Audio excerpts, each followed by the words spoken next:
Welcome back. Welcome to the main room. We have a special guest here tonight with us. So if you can, could you please have your camera on because we want this special guest to see you. People are coming back to the main room little by little. But if you can have your camera on, it would be great. We're going to start with the first Q&A with one of our IFTAN ambassadors. So welcome back, welcome back. Welcome to the main room. If you can have your camera on, it will be great because we have our first ambassador here for our Q&A session. Welcome back. Okay, so I'm going to introduce our first IFTAN ambassador. So amazing teachers, please help me welcome tonight Yamile to Sand Beach. Please drop a welcome in the chat for our special guest. And if you can have your camera on, please, that would be great. So Yamile is the founder and CEO of STEM for Dance. She started STEM for Dance in 2012 with the hope that a program that infuses dance in STEM will help to increase the number of unrepresented minority girls across the nation who pursue a future in STEM. We sent Yamile the questions in advance. Thank you so much for those of you who sent me your questions. Ali is going to copy the questions in the chat, and I'm going to stop sharing my screen because I want to see you. and we're so glad you are here. So welcome, Yamile. Thank you. Thank you so much. Should I just jump into the questions? Yeah, okay, please. Okay. Yeah, we were waiting for you. Okay. Thank you so much. Yeah, so when am I fully myself? I think of a few things in more of like a work professional setting. It is when I am strategizing. When I'm just planning big picture, like for my organization, I'm thinking about, where we want to be, our vision, how we implement it, how we scale, organizational design. I think that is one of my sweet spots, is really being able to get clarity in a kind of like a vague, gray, fuzzy, future outlook kind of situation. By the way, my son is joining us. So you'll hear him. That's okay. That's that's great. Yeah. The new normal. Mm-hmm. Yes, in a personal setting, I think I just love being on the beach, relaxing, tuning out.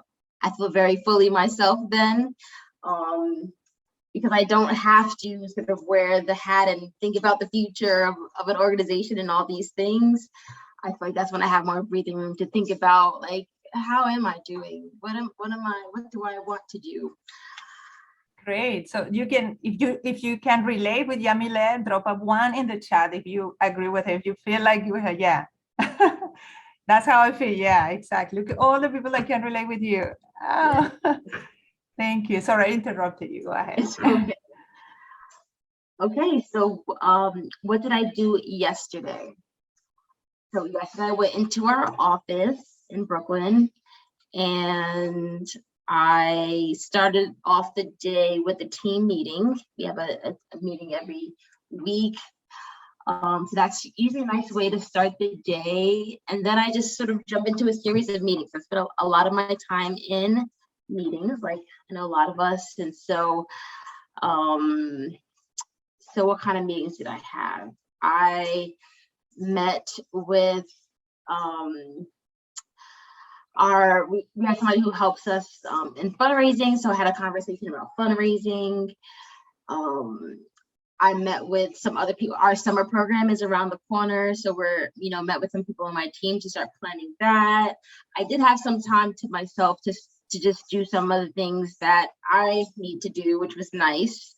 As you heard, I have a son. So I try to use that time during the day to get stuff done so I don't have to do as much when I'm at home. Did you dance at all yesterday? Did you move?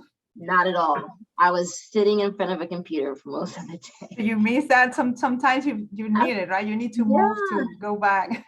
Right. And that's one of the things I love about our summer program is usually then, because it's all day long, instead of just like an hour or 2 hours a day, I could just be present there and jump in and dance with the girls, or, you know, engage in what they're doing, because I could just be around more. And I love those opportunities. Yeah, I mentioned to you, we have several dance teachers, dance/STEM teachers in the group. So yeah. Yeah. How do I separate my feelings and emotions from difficult decisions? When I read this question, I thought about decisions around people. I think that can be when it's most difficult to separate feelings and emotions. I think about, you know, managing people, hiring people, you know, making tough decisions there about, you know, if somebody is the right fit for the role that they're in, and, you know, but just really cheering them on as people and wanting the best for their career, and, you know, and not, you know, I don't know everything. I don't know the future. So is the decision I'm making the right one? I care, you know, about this person as an individual. Is this a good decision for them as well, not just the organization? So I think how do I separate it? I do try to not go off of like a hunch or a feeling, but try to identify exactly what is difficult about it and exactly what I'm caught on. I also have people positioned to advise me. So that kind of help, you know, these people are people who don't have those emotions involved and can just give like an objective opinion. So I tend to rely on that. That's a great advice, especially for teachers, right? Ask for help. If you need something, don't try to figure out everything by yourself. Ask for help. Yeah, that's great. Thank you. And something I wish I had done differently. So many. Where to begin? I think about maybe programmatically, you know, so this is the 10th year of the organization, and there's a lot that I would do differently. I think whenever our outcomes about what we hope the students take away aren't quite met, you know, that feels like a missed opportunity, because we spend a lot of resources. We have a lot of people who, you know, invest in allowing these students to have this experience. And I think about some choices where maybe we didn't have, you know, the most effective instructor in place, our curriculum was insufficient, and those or things that we could, like, there were different choices that could be made, and then the outcome was, you know, maybe the students didn't learn as much as they could have. So I feel like those are the decisions that stick with me the most. And it's a hard feeling to face when you feel like we aren't doing the very best we can for the students that we serve. And so I try to just make sure we're keeping that at the forefront, really paying attention to the feedback that they give, and actually, like, not just giving a survey, but acting on what we hear in that survey, and try to include our students when we develop new programming and curriculum. So something I think we're doing a better job of, but that's always hard to you know, acknowledge. Yeah, that's a great reflection actually for the end of the school years. Most of the teachers here are in Georgia, and they're going to finish right before Memorial Day. So it's really 2 more weeks, 9 more days. But in general, thinking about how you know, we did in the school year, or for example, in this professional learning community, maybe it's a good thing, like you said, include the students, right? We ask each participant to give a reflection to our professional learning community, but maybe something that we as an organization need to consider for the following years. Maybe we need some representatives from this group to help us develop the next professional development, right? The next learning community. So yeah, I agree with you. Thank you. Thank you so much. Very valuable. Is there anything else you would like to share? Because we have a few minutes. I don't know if someone else have another question for you. You can drop it in the chat if you have a question. I'm happy to answer any other questions. Especially, I guess I'm assuming that you all got to read about, I guess me and the work that I'm doing. So happy to answer any questions. We watched your video together and we went through questions and analyzed it. Yeah. That's great. You can unmute yourself or drop it in the chat, your question. I have a question. Is it hard from year to year to try to keep up the interest with your STEM program? And how do you, if it is hard, how do you overcome that on an annual basis? Because I know classes change each year or teams change each year. So how do you still keep the same momentum or motivation going from year to year? Oh, that's such a great question and a tough one. I've been thinking a lot about that since this is our 10th year, and just like doing something for 10 years makes you want to reflect. And I have thought about like what has kept me going, especially in the early years when I wasn't an ambassador, or when I wasn't being invited to speak, when there was a lot of doubt and questions about whether the concept would thrive.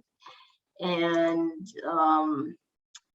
for me, there would always be each year like enough promise, like enough potential that would keep me going.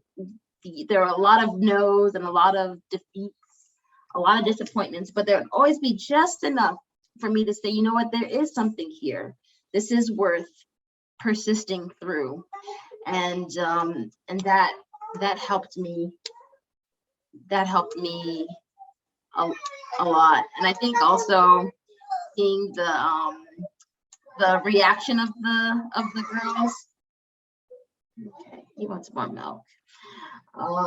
Just seeing the girls and what they experience is often another motivation that like change is happening, even if it's hard. That's a big motivator for me. Yeah, can you relate to that? The motivation of your students keep you going? Yeah, if you do, drop a one in the chat. That's for me. Yeah, that's a key. And I'm taking with me, Yamile, that you said just enough. I get just enough to keep me going. So I think it's great. It's not something that, because I think that's more sustainable, right? Just enough to keep me going. Yeah, thank you so much. Okay, we have about 2 more minutes.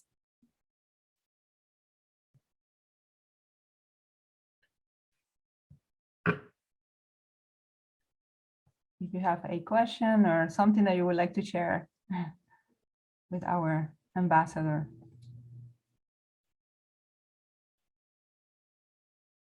Or how do you want us, Yamile, this group, to remember you after today? I'm